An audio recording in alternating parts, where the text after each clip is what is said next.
So separating yourself from others. Separators don't play the scoreboard.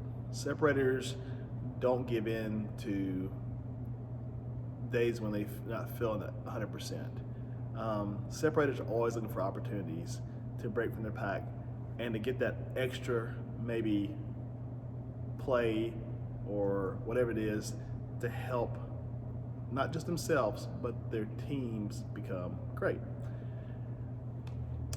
I grew up a big baseball fan, and some of the best hitters that I saw play when I was growing up, they would always say, when you're in the bottom of the ninth or top of the ninth and the score is out of hand, maybe it's 9-1 or 9-2 or something like that, and you're coming up the plate, you're saying, well, if I fly out, I strike out, what's the big deal? You know, I mean, the game's over anyway. The separators say, you know what, if I get a base hit here,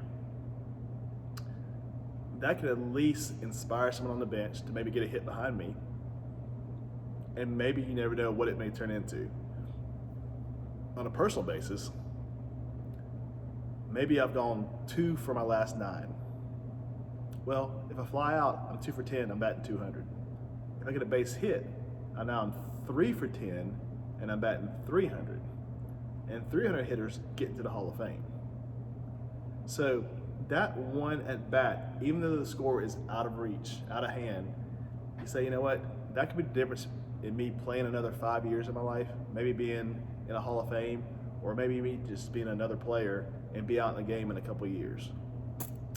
You look at Don Beebe, remember him? Those of y'all that follow NFL, when he played for the Buffalo Bills, I believe it was in 1992, 91, 92 I believe, they were playing Dallas in the Super Bowl. And the score's out of hand. Dallas is winning for a touchdown. Leon Lett, he recovered a fumble, I believe, and was running in for a touchdown. If he scored, now it's going to be whatever. It's going to be a big blowout. Don Beebe chased him down, and right before Leon Lett scored a touchdown, Don Beebe knocked the ball away. And though in the grand scheme of things, it didn't seem like a big deal because, again, now it's going to be, instead of being 60-20, now it's 50-20.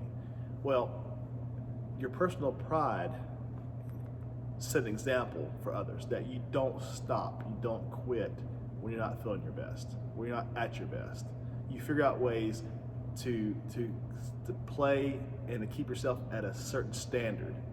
And that standard tends to permeate the entire team. They say, well, you know, if he or she can play at this level when they're not at the best or the score's not that great for us, then what's my excuse?